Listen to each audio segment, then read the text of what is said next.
Miss Alice Go, kumusta ka na? Kumusta ang pagbabalik Pilipinas mo? Miss Alice, I told you to remove your face mask all throughout the keep it hearing. removed. Magandang umaga po, Sen. Okay naman po. Okay. Marami ka litrato naka-peace sign ka pa and all smiles kasama ang mga tauhan ng NBI at mga BI at tiga Bureau of Immigration. Nakakadismaya to at napaka-unprofessional. Bigyan niyo naman ng dignidad ang inyong mga trabaho. Alice Go, sino ka ba talaga? Alam na namin lahat through the hearings conducted by this committee na hindi ka Pilipino. Hindi totoong lumaki ka sa farm, hindi totoo si Teacher Rubilin, hindi rin totoo na simpleng mamamayan ka lang. Puro kasinungalingan ang istorya na isinuwalat mo dito sa Senado at sa publiko. At the two Senate hearings that you were present, and you were under oath, but you fearlessly fabricated stories and fed the Filipinos a pack of lies. And in stark contrast to the purported image that you grew up in a farm and was only involved in hog and poultry raising, some 28 billion flowed through your bank accounts despite your companies earning meager income. Gaano ba kalawak ang kanilang operasyon? At ano ang intensyon niya na pati pagiging mayor ay kailangan niyang pasukin? She openly mocked our government processes, disrespected our electoral system, and insulted every Filipino by believing she could run for mayor, win, and never be caught. At isa pa, tungkol sa kanyang counter affidavit na sinumite sa DOJ para sa kanyang human trafficking case na submitted na for resolution noong pang August 6, hindi ba talaga nakakapagtaka na nagpanotaryo noong August 14 sa San Jose del Monte, Bulacan, maski wala na siya sa bansa? Nag-request na tanggapin ng DOJ ang kanyang counter affidavit maski na tapos na ang deadline. Kaya naman pala pinagpipilitan ng kanyang mga abogado na nandito pa si Alice Go dahil may butas sa pagpapanotaryo. And it was all part of the narrative that Alice Go was still here. Her lawyers insisting that they were told by Alice Go that she is still here in the country despite reports that she was seen abroad. Dapat panagutin ang gumawa ng kabalustugan na ito. She must have been laughing at us, thinking she outsmarted everyone when she fled the Philippines undetected, or rather with the help of civilians and potentially even those in government. And let me just state frustratingly that the Indonesian authorities did exactly what the Philippine authorities have failed to do in 2 months with regard to her arrest. But nevertheless, I would like to commend the DILG Secretary Abalos, for a job well done and for successfully negotiating the return and bringing Alice Go back to our country. Nais natin malaman kung sino-sino ang mga tumulong kay Alice Go at sa kanyang mga kasamahan para makalabas ng Pilipinas na hindi dumaan sa tamang proseso. Certainly, we also would want to know how these Chinese nationals pretending to be Filipinos were allowed to open businesses under their names. How were they able to use Filipinos as dummies in their companies? Also, how were they able to circumvent the constitutional prohibition of limiting foreign equity to 40%. Maraming batas ang kanilang nilabag. Nararapat lamang na sila'y managot and we cannot let them get away with it. Madam Alice, di ba tinanong ko sa iyo, meron ka bang karelasyon na politiko? Opo. Congressman? Opo. Di ba tinanong ko sa iyo, may karelasyon ka ba? Wala po. Senador? Wala po. Mayor? Wala po. Sigurado ka? Di ba, Sigurado tanong ko po. sa'yo, meron ka bang relasyon na mayor sa Norte? Wala po. Ha? Wala po. Specifically, actually hindi ko naman binanggit yung pangalan ng bayan at ang pangalan ng mayor nung last hearing mo rito. Pero ngayon, it's an open secret already na ang mayor ng Sual, na si Mayor Dong Kalugay, ang Sual, hindi San Juan, ang karelasyon mo. At Hindi po yung totoo, Sen. Hindi, sandali lang. Patapusin mo muna ako. At itong mayor na ito ay kasosyo mo. Nagpapatakbo ng pogo mo sa Bamban.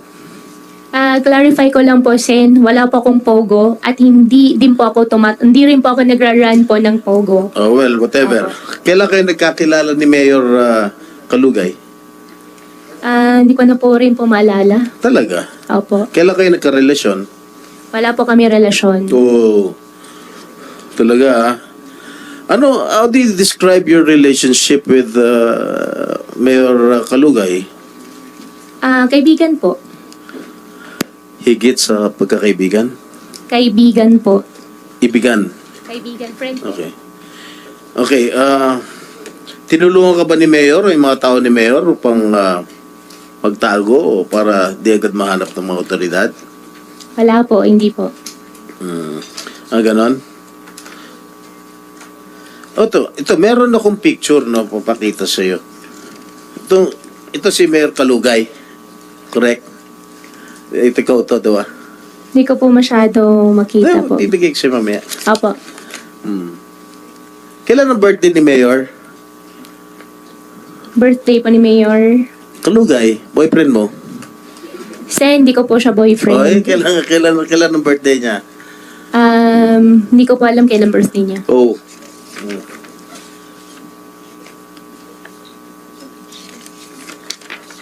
Oh, ito si Mayor Kalugay, naka-suit ang t-shirt mo, Alice, go. Marami pa yung t-shirt niya, more than 20,000 po yan.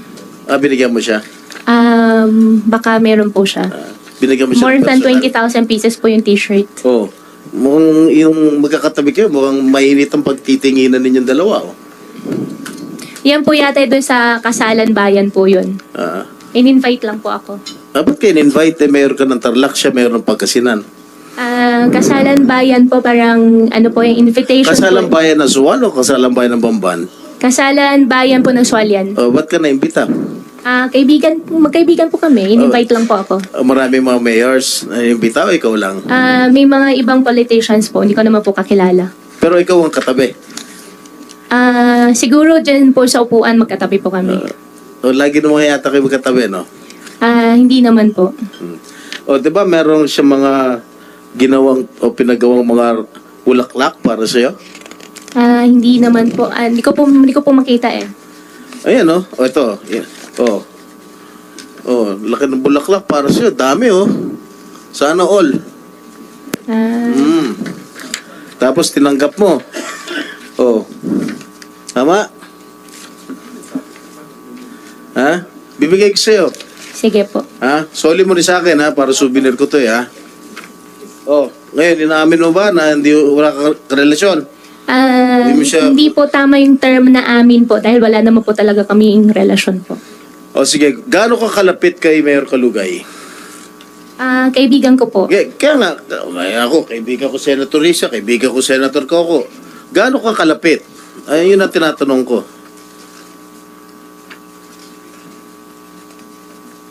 Based on the picture at hand. Opo. Hindi, gaano ka kalapit? Kakilala po, kaibigan po. Ika nga, marami naman tayong kakaibigan dito. Ikaw, pwede rin kita maging kaibigan. Gaano ka kalapit kay Mayor Kalugay? Hindi ko po alam paano po kayo mag-gauge po na kung kano kalapit. Hindi, nagsasabihan ba kayo na sikreto? Ano? Hindi naman po. How far is your relationship? Magkaibigan po kami. Magkaibigan lang. So, Opo. yung parang normal na kaibigan. Opo, magkaibigan po. Sige. Mamaya, babalikan ka dahil hindi pa tapos si Madam Chair, eh. Opo. Alice, anong tunay na pangalan ni Mayor Kalugay? Ang alam ko po, Mayor Dong Kalugay po. Yung first name. Yung real name niya. Ano ba real name? Uy. Alam ko po Dong Kalugay po talaga. Yung real name nga niya. Opo. magkaibigan ko yun, di mo alam yung tunay na pangalan niya. Dong lang ang alam mo. Hindi, tinatanong ko yung the real name. Oh. Sagot. Yung totoong pangalan ni Dong Kalugay. Tatanong ka po, kunwari ka pa, alam mo naman. Ang alam ko po talaga Dong Kalugay po. Hanggang pati ba naman sa pangalan ng boyfriend mo, nagsisinungaling ka pa Kasi rin? hindi ko po talaga siya boyfriend. Well, whatever. O yung malapit na kaibigan mo, hindi mo pa rin alam ang first name, yung real name Ang niya. alam ko po Dong Kalugay po. O, hindi, aware ka na Liseldo pangalan niya. Lisel. Ay, opo, Liseldo. Artista ka nga, ano. Mas magaling ka pumarte sa amin ni Bong Revilla. Anyway, aware ka ba dito sa isang farm? Ang pangalan, Alicel Aqua Farm. Alam ko po hindi po alam hindi po siya existed po. Hindi siya? Walang pong ganun farm po na natuloy po. SP Pro Tem, pwede natin ipakita yung Sige. business permit na Yeah. ibinigay kay Ms. Sheila Guo para sa isang aqua farm na sinasabi nyo. Okay. Kasi if you coin the name Alicel, Ali stands for Alice and Cel stands for Liseldo. Di ba? Okay ba? Ha? Tama? Baka nagkataon lang. Ha? Ano? Are you aware of that? Hindi ba kayo ang owner ni Alice Goo and Liseldo Katugay? Anong business po, Sen? Aqua farm. po.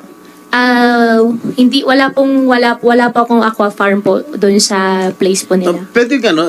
Comsec, palabas mo na yung ano? Yung business permit. Saan nakalocate yung Alicel Aqua Farm? Yung farm ninyong dalawa? Sen, di po siya natuloy. Wala po natuloy na aqua farm po. Wala natuloy? Wala po natuloy. Pero yung pangalan, alam mo? Aware ka? Yung pangalan, hindi ko na po maalala, Sen. Boy. Nakinoy yung dalawang pangalan ninyo. Alice tsaka Liseldo. Hindi ko na po maalala, Sen. Talaga? Ang dami mong di maalala. O yan. Tignan mo. Pakiano nga. Malabo yung mata ko. Yan. Ang may-ari niyan sa DTI pala. Sheila Go. But I heard that Sheila Go denied owning this piece of property or farm. Hindi po siya Madam Chair, natuloy. if I may, Madam Chair, if I recall Yes, it right, Sen. Madam Chair, Joel. for the information of the body, I don't think Sheila Go denied it. She was just saying, Madam Chair, na she doesn't know anything about it Okay. because, and I quote, Madam Chair, and the records will bail me out, she was asked by Gua Huaping, aka Alice Go, to sign these documents, Madam Chair. She was asked by Alice Go to sign these documents. And so, siya yung nagpapirma kay Sheila Go ng mga dokumento dito sa Alicel Aqua Farm, Madam Chair. Based on the statements right, of SP Pro Tem. Senator Joel, do you confirm it na ikaw nagpapirma kay Sheila Go nitong dokumentong ito? Your Honor, Di mo malala? honestly, may ganun proposal pero hindi ko na rin maalala na natuloy. Opo. Hindi mo na kasi Pero yung farm po, wala po natuloy dito yung sa farm. hearing ng last hearing ng committee ni Senator Risa, sinabi ni Senator Joel na sinabi ni Sheila Go na ikaw nagpapirma nitong particular na dokumentong ito. So you know that this is existing. Sen, ano po siya, siguro doon sa application po, pero yan Yes. po parang DTI certification na po siya. Is it true that you asked Sheila Go to sign this document to make it appear that she owns this farm? Sen, ano po siya, kung di po ako nagkakamali, certification na po siya. Doon po siguro sa DTI. registration po. Ano ba ito? Single proprietor? Huh? Kasi di tayo lang to eh. Pero walang pong ganun na existing na na farm. So sabihin mo, sinabi mo hindi natuloy itong nasimulan yung establish itong Alizal Aqua Farm. Sa inyo dapat ito ni Mayor Calugay, no? Ano ba ito? Magiging bangus farm ba ito? Hindi, ano lang po yung proposal lang po. Kaya anong klaseng proposal? Proposal na gusto kong mag-farming. Pero hindi naman po kasali dyan si Mayor Calugay. Gaano kalaki to? Mag-uumpisa po sana kami sa 2 cage po dapat. Cage? Opo. So kaya gaano nga kalaki? Itong farm na ito? Hindi po siya natuloy, kaya... Oo nga, wala po. gaano nga kalaki? Siyempre alam mo, kahit hindi natuloy, alam mo kung gaano kalaki. Mag-uumpisa po dapat. Ha? Mag-uumpisa po dapat sa inyo. Saan located to? Saan ang lokasyon? Dapat po mag-uumpisa po sa Sual, pero hindi po siya see? natuloy. Kaya nga, sa Sual pa rin. Opo, pero hindi po siya natuloy. Ha? Hindi po siya natuloy. Bakit ba ginigit mo sa amin na hindi natuloy? At tinatanong ko lang, sino nag-coin ng pangalan? Tignan niyo po, wala naman po. Uy, hindi mo alam kung sino nag-coin ng pangalan? Wala kang participation sa pangalan ng ano? Wala naman farm? po. Wala naman po. Ha? Wala Diba, naman very po. obvious naman. Alicel. Alice, A-L-I, tapos Cel, Liceldo. Oh. Oh, di ba? Ano? Ayaw po rin mamin na malalim ang pagkakaibigan ninyo. At itong pagkakaibigan ninyo, ito yung ito yung tumutulong sa'yo sa lahat ng mga aktibidades mo. Sa hindi naman po, wala naman po siyang tinutulong po sa Anyway, akin. Alice, we'll find it out if when Mayor Calugay appears in the next hearing. Opo. Okay. Pinanggagalingan ng inyong kayamanan, napakarami po no? Yung salin nyo, tinitignan ko po, 117.5 million salin December of 2023. Saan po nanggagaling itong napakaraming pera? In fact, hindi nga ako kayang suportahan ng salin ninyo itong mga karangyaan na naipakita na dito sa committee na ito. Pwede bang malaman namin gaano kalaki yung kinikita nitong mga negosyo po ninyo? Sen, I think may sinampa na pong kaso po sa akin sa AMLOC. Kaya I refuse to answer po. Thank you po. Ganun kalaki, no? Nag-admit ka owning a helicopter sa LTO records, meron kang 13 vehicles, may Jeep Gladiator Sport, Land Cruiser, Expedition, McLaren, etc. no? Masyadong malaki yung kayamanan talaga, no? Sinabi mo din na nakakapagnegosyo ka dahil binibigyan ka ng tatay mo minsan kalahating milyon one time, minsan 1 million pesos, 2 million pesos.